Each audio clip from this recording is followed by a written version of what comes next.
Now it's been a while since my last Mini-Z video, so I thought I'd give a small update. Back in April, I attended my first Mini-Z event. At this venue, I introduced myself to the organizer and helped to set up the RCP track. He was very welcoming and provided a lot of tips and advice to get me settled into this new world of 1/28 scale RC driving. I was so thrilled to be able to drive my Mercedes-AMG GT3 and the Audi R8 on an actual RCP track. However, driving was not as easy as I thought, as I managed to crash both my cars multiple times into the side barriers. Nevertheless, I got some good experience and had a lot of fun. By the end of the day, I was starting to get the hang of driving my cars and thinking about what adjustments I needed to make for the next event. So after the first event, I made changes to both cars.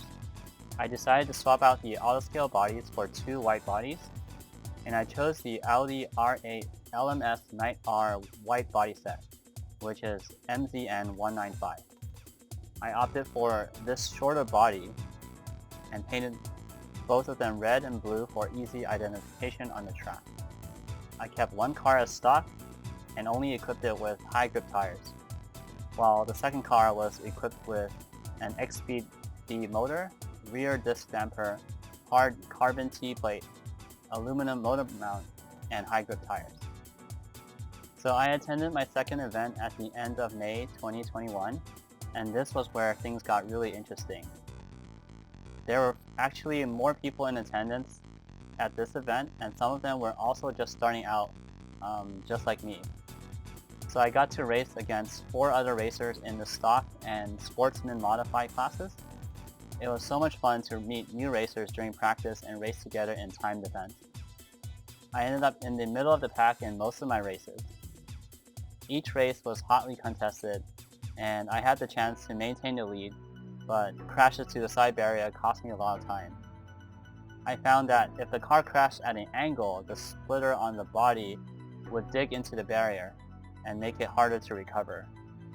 So after the event, I ended up trimming the splitters off. Nevertheless, it was exciting to get some good race experience in. With the stock cars, we were making about 12 to 14 second laps, and in the Sportsman Modified class, we were hitting about 9 to 11 seconds per lap. In stark contrast, the organizer and other pro racers there who raced in the modified and super stock classes were consistently hitting 7-second laps. So the events I attended were held at the Aria Studio in Milpitas, California. I reside in the San Francisco Bay Area, and this was the closest location that I could find. It's actually a dance studio with plenty of space to set up a large RCP track. There are also chairs, tables, and outlets for racers to use as well. So with that, I leave you with some practice video footage and one race of either the modified or super stock class. I can't remember which, but I just know that these guys are insanely fast. These guys are hitting the 7-second mark, and one of them you'll see is Arthur Lin himself, the organizer. I leave it to you to guess which one his car is. But anyways, everyone here is super friendly, super nice, and super helpful. I can't thank them enough. I can't thank Arthur enough for all the advice and tips, and just even welcoming me as a new racer, and also to the other new racers. He's helped us all with everything related to Mini-Zs, and I'm so grateful to have found this group to be able to get into this hobby and to be able to drive my own Mini-Z car on an actual RCP track. So if you are in the San Francisco Bay Area and Milpitas is not too far for you, and you're interested in Mini-Zs, definitely check out Arthur's Inside Line Racing Reunion Facebook page. Find out when his next events are, and hopefully you can find this studio. It's in Milpitas. It's near I would say a Philippine supermarket and bakeries. So it's kind of in that plaza area, but hopefully you can find it and come on by with your Mini-Z to have fun driving. And if you don't have any, if you're just getting into it and you don't have a car yet, I'm sure he has loaner cars to get you started and hopefully get you hooked into the hobby.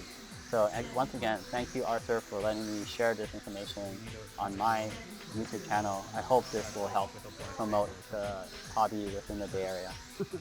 And I hope to see new racers too. So anyways, thank you for watching, and I hope you enjoyed this video. As a bonus, I just want to mention that I also went to this event with my good friend Al. I invited him over, and we both had a blast racing against each other. He ended up doing far better than I did. I ended up in the middle of the pack in most of the races, but he was like in the top 2, if not first place. And he's been into RCs longer than I have, and actually we met through Tamiya Mini 4-wheel drive. So these are not RC cars, but these are little slot cars that you have to run specific tracks that have side walls. So they have these rollers on the sides of the cars to help guide them along the track line. But anyways, that's how we met, and we raced each other in other Mini 4-wheel drive events, and we would talk about the anime. And so if you hear anything that's not related to Mini Z in this video, then that's just me and him talking about that kind of stuff. But anyways, he is also a very interesting guy because he does his own 3D printing of Tamiya Mini 4-wheel drive parts, chassis, wheels, tires, everything. And he's also gone into building his own 3D printed RC cars.